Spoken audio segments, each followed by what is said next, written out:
Bienvenidos a nuestra lectura orante con las Sagradas Escrituras. La Iglesia hoy celebra la vida de San Roberto Bellarmino, obispo y doctor de la Iglesia. Es un hombre nacido en la Toscana en el año 1542. Ingresa a los 18 años en la Compañía de Jesús, profesor de Lovaina y después del Colegio Romano, creado cardenal y luego obispo de Capua. Desplegó una gran actividad como teólogo en la Curia Romana y muere en Roma el año 1621. La Iglesia nos invita hoy para que se proclame el Evangelio según San Lucas en el capítulo 8, versículos del 1 al 3. Primer momento, lectura del texto. En aquel tiempo Jesús iba caminando de ciudad en ciudad y de pueblo en pueblo, predicando la buena noticia del reino de Dios. Lo acompañaban los 12 y algunas mujeres que él había curado de malos espíritus y enfermedades. María la Magdalena, de la que habían salido 7 demonios, Juana, mujer de Cusa, intendente de Herodes, Susana y otras muchas que le ayudaban con sus bienes. Palabra del Señor. Gloria a ti, Señor Jesús. Pidámosle al Espíritu Santo que en este día venga e ilumine nuestro entendimiento para que tomemos esta palabra como encuentro y alimento diario con Dios. Digamos juntos: ven, Espíritu Santo, llena los corazones de tus fieles y enciende en ellos el fuego de tu amor. Envía tu Espíritu y todo será creado y renovarás la faz de la tierra. Volvamos la mirada al texto. 2 lecturas más, bien hechas, proclamación clara, despacio, todos los detalles, personajes, dónde está Jesús, cuál es como este itinerario que nos resume y quiénes aparecen en esta narración que nos da Lucas hoy. Nos da unos nombres y qué pasa con estas personas que le acompañan. Miremos hoy que viene a tocarnos después de la lectura. Nombres, expresiones. ¿Qué nos llama la atención hoy de la palabra en este primer momento, mirando todos los detalles? Segundo momento, meditación. Si hay un evangelista que nos da unos nombres de mujeres y de lo que significa la mujer para Jesús, es Lucas. Y es muy bonito porque hoy en tan poquitas renglones, un párrafo, Jesús muestra cómo él se acercó a la mujer como hija de Dios, como criatura de Dios, y la función que ha venido a tener en la iglesia que viene después de esta fundación del reino de Dios que ha llegado en la persona de Jesús. Entonces, mirando este capítulo 8, versículos 1 al 3, vemos cómo Lucas nos lo muestra a Jesús itinerante de ciudad en ciudad, y no solo los 12, y de pueblo en pueblo. ¿Y qué hace Jesús de ciudad en ciudad, de pueblo en pueblo? Anuncia la buena noticia del reino. Acuérdense ustedes que esa expresión buena noticia viene de una palabra griega que es evangelion, que significa eso en castellano, la buena noticia. Jesús es la buena noticia. Y no va solo, va con quienes ha elegido y en algunos momentos va acompañado de algunas mujeres que él había curado de malos espíritus y enfermedades. Y nos da algunos nombres: María la Magdalena, de la que habían salido 7 demonios, Juana, mujer de Cusa, intendente de Herodes, y Susana, y otras mujeres que le ayudaban con sus bienes. Qué bueno este evangelio de hoy. Y en este evangelio, en la meditación, pues nos viene como en el primer momento a mostrarnos cómo Jesús le da la igual dignidad que tiene la mujer al hombre. Y el contexto lo tenemos que aclarar, y el contexto es hebreo. Y los hebreos habían tenido pues como a la mujer como una creyente de segunda categoría, perdónenme la expresión, pero ese es el contexto hebreo. Y acuérdense ustedes que en casos como el adulterio o en algunas situaciones solo el hombre era el que le podía dar aquella nota de repudio a la mujer, y era él el que tomaba la decisión. Y cuando le preguntan sobre el divorcio, Jesús iguala la dignidad de la mujer. No es que a cualquiera le dé el capricho y sea la condición que sea, según las escuelas que decían por qué se podía o no distanciar a la mujer. Jesús viene a decirle, eso no se puede hacer porque ocasionarían adulterios. La mujer tiene igual dignidad que el hombre. Siempre es que pesa mucho en la historia hebrea aquel pasaje de Eva que lleva a su marido a pecar. Pero Jesús viene a darle la igual dignidad, complemento del hombre. Y la llama a un apostolado, porque ni siquiera los rabinos tenían entre los que asistían a sus charlas a mujeres. Y en la sinagoga podían asistir, pero dicen algunos expertos que solo hasta que estuvieran 10 hombres, ahí se daba como el quórum para poder empezar. Las mujeres no contaban. Y cuando dan los relatos hablan de hombres más contar mujeres y niños, que eran como en un segundo y tercer plano. Entonces es muy bonito, es muy grande y gratificante ver cómo Jesús, si hay alguien feminista en el buen sentido del término, no como lo comprenden hoy en día, es Jesús. Porque mira esta igual dignidad que tiene la mujer delante del hombre. Y la llama al reino, y la llama al apostolado, y cura algunas, y sana unas de espíritus, otras las cura de enfermedades. Y vamos a empezar a hablar de algunas de ellas, para que le demos piso, como piso histórico a este contenido que nos lo da Lucas. Y hemos hablado de María la Magdalena. Me he referido en varios pasajes a ella, porque la palabra nos la habla claramente. Hemos conversado cómo hoy los especialistas distinguen de María Magdalena, de María Betania, de la curada o de la arrepentida, como lo escuchábamos ayer en el Evangelio de Lucas, en la casa del fariseo. Y yo les he comentado que para mí es la misma, porque es una tradición que viene desde el Papa Gregorio, que según ciertas místicas han ampliado el contexto y se puede ver la transformación que Dios hizo en una mujer que se había criado con su hermano Lázaro y Marta en Betania, pero después se había casado, se había divorciado, hija de Buqueria y de Teófilo, un hombre muy poderoso, y tenía su palacio en Magdala, y se había dedicado a una vida licenciosa porque tenía muchas amistades romanas, paganas y griegas. Y había llevado una vida licenciosa y después, escuchando a Jesús, por algunos momentos, decide arrepentirse, y es la narración que escuchábamos ayer. Vuelvo y repito, muchos dirán que han escuchado. Yo sostengo esto, que es tradición desde la primitiva iglesia, con el Papa Gregorio, y con visiones de místicas que han ampliado este concepto, y vemos la grandeza de cómo sacó 7 demonios, es decir, 7 demonios es como la plenitud del vicio, porque ella había cerrado, siendo hebrea, aunque su padre era un sirio que había trabajado con el Imperio Romano, pero se había vuelto prosélito porque se había casado con una judía Buqueria. Ella era de crianza hebrea y conocía la ley, pero había llevado un tipo de vida, por ser una mujer muy hermosa y poderosa, de otro estilo. Pero cuando conoce a Jesús se convierte. Y esta es de la que habla que Jesús sacó unos espíritus. De hecho, ella estaba en su vida como postrada ante muchas realidades que le hacían mal, y era el maligno. Y Jesús, cuando pone su presencia en su vida, poco a poco va entrando en ella el deseo de conversión, hasta cuando llega a la casa del Simón el fariseo y coloca todos sus objetos de la vida pasada, joyas, sus cabellos, su sensualidad, a los pies de Jesús, y viene la conversión de María Magdalena, que de ahí en adelante progresaría en santidad impresionantemente. Inclusive nos la muestran después con Marta y María, Marta trabajando mucho en una gran santa, pero María ya en la contemplación, y María después en la unción en Betania, y María después en la resurrección, y María la fuerte y la valiente que ha ascendido en la santidad. Hemos hablado de ella, pero vamos a profundizar más de las que siguen allí. Juana, mujer de Cusa. Juana es una mujer que llega a la vida de Jesús porque cuando Jesús empieza la vida pública, hay unos personajes que son importantes para Jesús en su vida, y son aquellos que están vivos de aquellos pastores que lo reconocieron a él en Belén, en el pesebre, y los buscan. Y entre ellos hay uno que se llama Jonatás. Jonatás es mayordomo de Cusa. Y entonces Jesús va a la casa de Cusa donde trabaja Jonatás, que era en Tiberíades, porque Cusa era intendente administrador de Herodes Antipas, que era uno de los tetrarcas, que era hijo del rey Herodes, que dominaba la Galilea y la Perea, 2 regiones.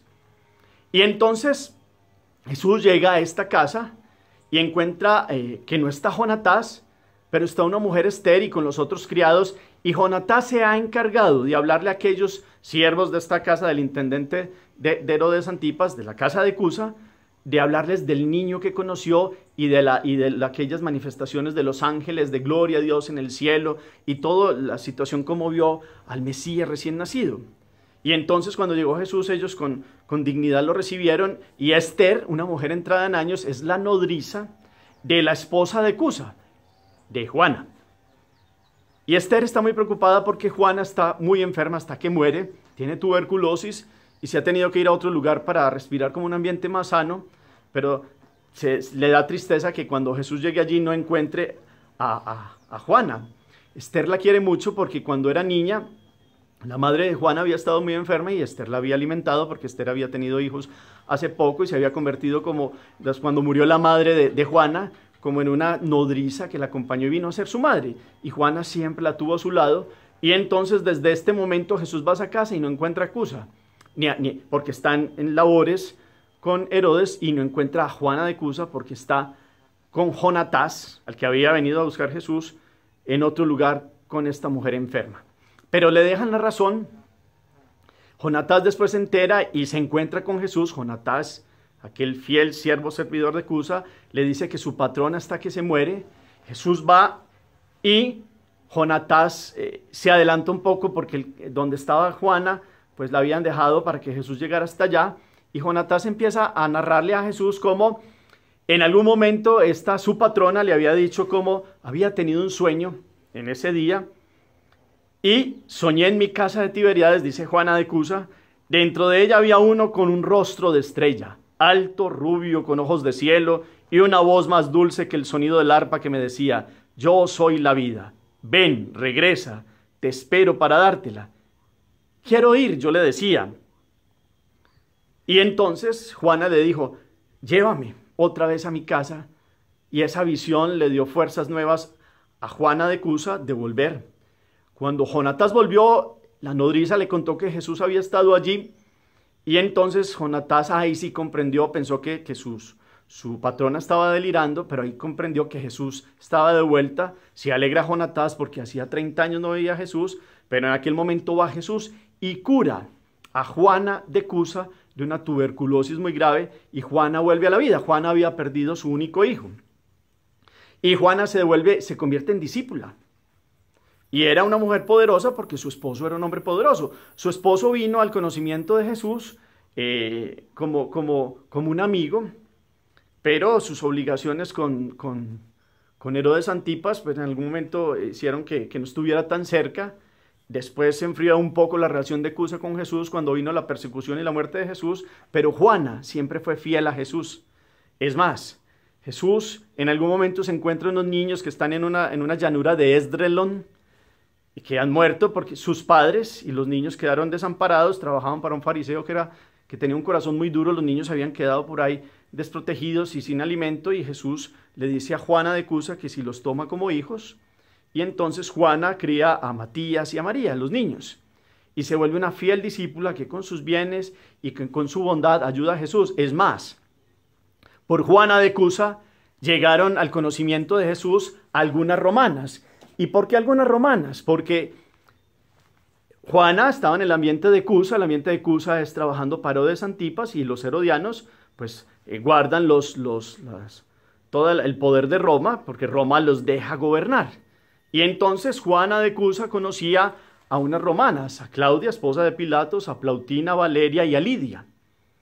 Y estas romanas en algún momento pueden llegar a escuchar a Jesús y empiezan a verlo como un gran filósofo, como un hombre muy, muy bueno, y lo escuchan con agrado, y a través de ellas ya Jesús lo escuchan en otro ámbito, romanas. Y también Juana de Cusa siempre ha estado a disposición para ayudar a Jesús. No va tanto en el camino con Jesús como otras sí lo acompañan en su caminar, como la que sigue. Después viene a hablarnos de Susana. ¿Quién es Susana? Susana, según también una revelación mística, es nada más ni nada menos aquella que se casó en las bodas de Caná. Caná, una población cercana a Nazaret, había allí al parecer unos parientes lejanos de María y de José. Y allí está la fiesta de los que se van a casar, Susana y su novio, y aquel momento es donde Jesús interviene y se da el gran primer milagro por petición de María. Porque María todo lo que le pide al Hijo, el Hijo se lo concede porque María no pide nada que vaya en contra de la voluntad de Dios.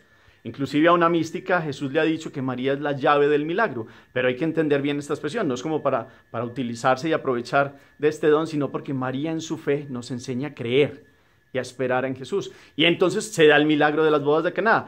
Desde ese milagro, Jesús vuelve otra vez a Caná en algún momento, porque Susana se enferma y el marido de Susana le pide a Jesús que la cure. Jesús la cura y en agradecimiento el marido dice que pues que Jesús ha curado la vida del cuerpo de su esposa, pues le pertenece el alma de ella y el marido le da permiso a Susana para seguir a Jesús en algunas correrías que también está con los discípulos y las mujeres en algunos momentos. Jesús ve entonces en estas que ha mencionado y en otras que no se mencionan que hay una serie de mujeres muy importantes, sobre todo todas las Marías. ¿Quiénes son las Marías? María, madre de Jesús, María de Alfeo, que es la esposa de Alfeo, hermano de San José, ellos dos son padres de 4, Simón y José, que son mayores, y de Santiago y Judas, que vinieron a ser apóstoles, son primos, hermanos del Señor, estos 2 apóstoles. Esa es María de Alfeo, la madre de ellos, que está en la cruz, y las narraciones de los apóstoles, de los evangelistas, nos dan los nombres de María de Cleofás o María de Alfeo, que es la misma. María Salomé, madre de Santiago de Zebedeo y de Juan de Zebedeo, que Jesús los llama los hijos del trueno. María Zebedeo también empieza a seguir a Jesús. Y están los relatos también de las apariciones de Jesús resucitado, Salomé, o María Salomé. Marcos llama a María de Alfeo, la que había hablado ahorita, María, la madre de José. José es uno de los 4 hermanos que he mencionado ahorita. Y también Lucas la llama María, la de Santiago el menor, porque Santiago el mayor era el Zebedeo, este Santiago menor es de Alfeo. Y esas son las Marías: María de Alfeo, María Salomé y María Magdalena. Susana, la de las bodas de Caná, Juana de Cusa, y entre ellas un numeroso número de mujeres que recibió un bien de Jesús, pero este es como el grupo base que empiezan a seguir a Jesús. Y de entre ellas hay unas que vienen a ser jóvenes y que inclusive llegan a consagrarse a Jesús para la virginidad. Y aparece la hija de Jairo el sinagogo, que Jesús resucita, y que dice ella que ya no sintió nada en la muerte, solo vio que vino un hombre con un resplandor muy grande y comprendió y vio a Jesús en su divinidad, y después, cuando volvió a la vida, quiso permanecer de Jesús porque le había devuelto la vida. Y viene a ser, y se acerca a la Santísima Virgen María en algún momento y le pide un nombre, y María le dice: te llamarás Miriam. Y vendrán las 2 hijas de Felipe, también apóstol, a consagrarse como primicias de estas mujeres que serían vírgenes consagradas a Dios. Y hay otra que, según una tradición, se llama Analía, que fue una mujer que en algún momento no pudo casarse siendo muy joven, y que conoció a Jesús y lo escuchó y lo reconoció como el Mesías. Y en algún momento, cuando se enteró y se empezó a hablar de que Jesús tendría que morir, ella le dijo que se quería consagrar totalmente a él y que no quería ver ese momento de la muerte, que tomara su vida antes de.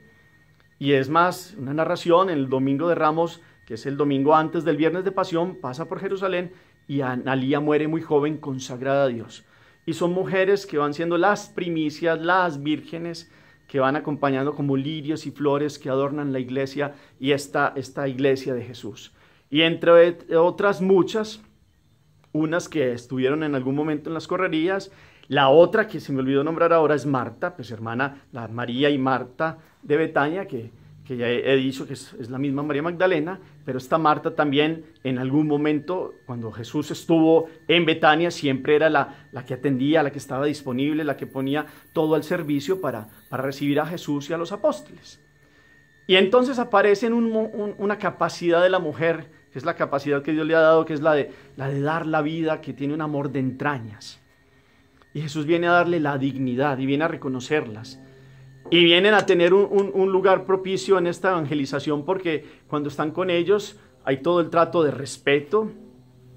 Cuando están en algún poblado, ellas se quedan en el lugar y ellos salen a evangelizar y ellos vuelven después, y las mujeres pues comparten en sus actividades de apoyo, de alojamiento, algunas que no pueden estar en correrías. Aparece una mujer muy importante que se llama Nica, y es una mujer que se había ido a vivir afuera, afuera de Israel, Y su marido había muerto ya, pero su marido antes de morir, comerciante, le dijo que volviera a Israel.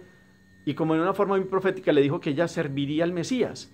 Y ella volvió, conoció a Jesús, y cuando conoció a Jesús puso a disposición su casa de Jericó, porque quiso vivir en Jericó cerca de Jerusalén, para que allí pudieran llegar Jesús y los apóstoles. Y es aquella que cuando Jesús va camino al Calvario, lo hablamos hace poco en la Virgen de los Dolores, es la que pone el sudario y Jesús se lo pone en el rostro y se lo da a ella, y es Nica, que la iglesia la ha llamado Verónica.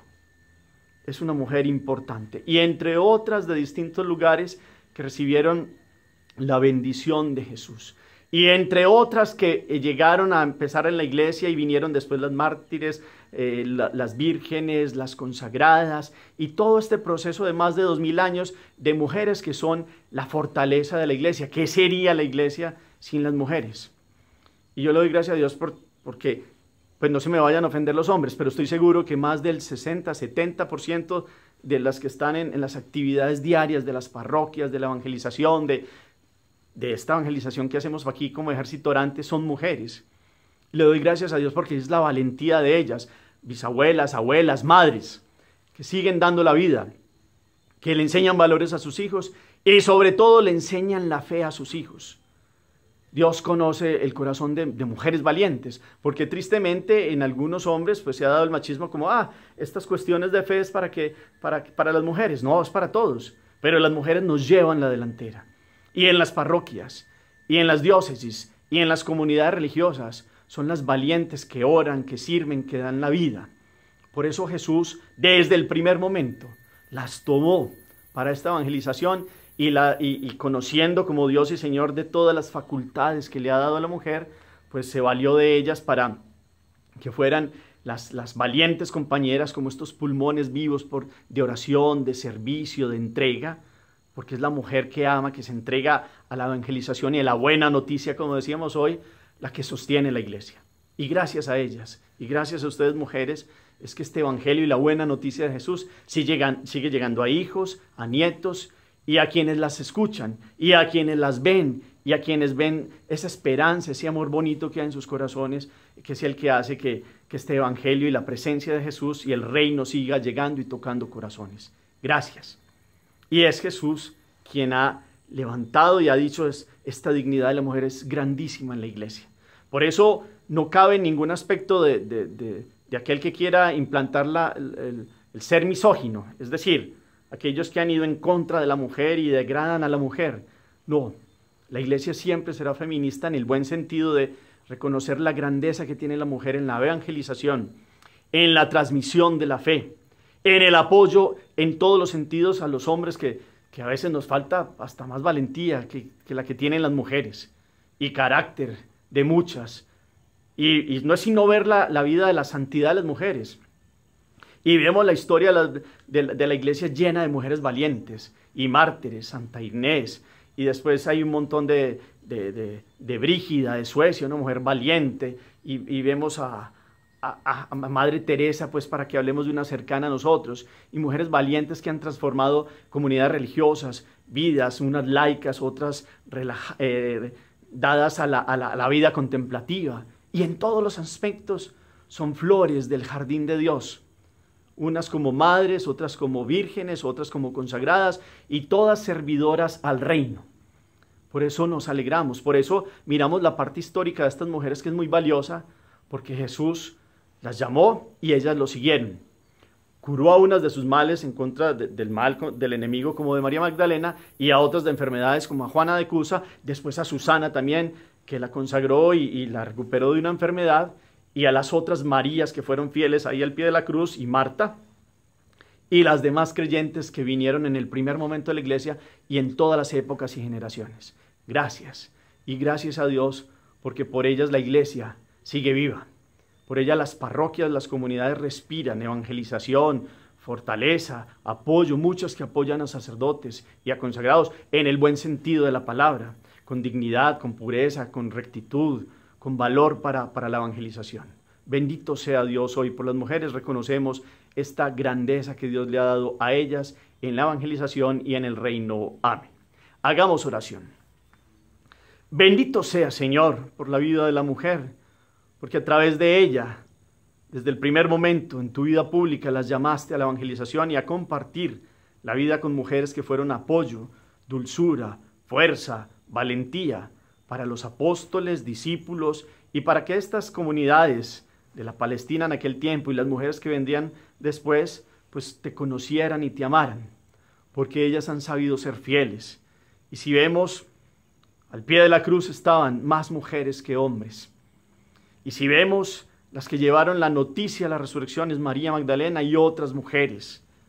Y tú les has dado la dignidad que ellas han tenido desde siempre.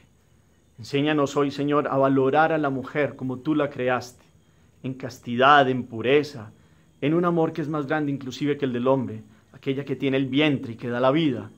Enséñanos a respetarlas y enséñales a esta nueva generación de mujeres a un verdadero feminismo, no a otro feminismo como el que se propone hoy en día, sino a ese feminismo de reconocer la grandeza que Dios les dio como aquellas donde se gesta la vida, aquellas que tienen una capacidad de amar y de servir que está más allá de fines y de ciertas circunstancias que el mundo de hoy propone, para que podamos verdaderamente darte gracias por todo lo que has hecho a través de ellas, en todas las generaciones. Primero a nivel de fe y de la buena noticia que eres tú y del reino, y también a nivel de la vida de la humanidad en general. Gracias, Señor, por la mujer. Cuarto momento, la acción. Valoro yo y le doy gracias a Dios por las mujeres que he tenido a lo largo de la vida. Ustedes mujeres, por sus madres también. Mujeres, acción para ustedes, madres y abuelas y hermanas. Sigan siendo valientes en la fe.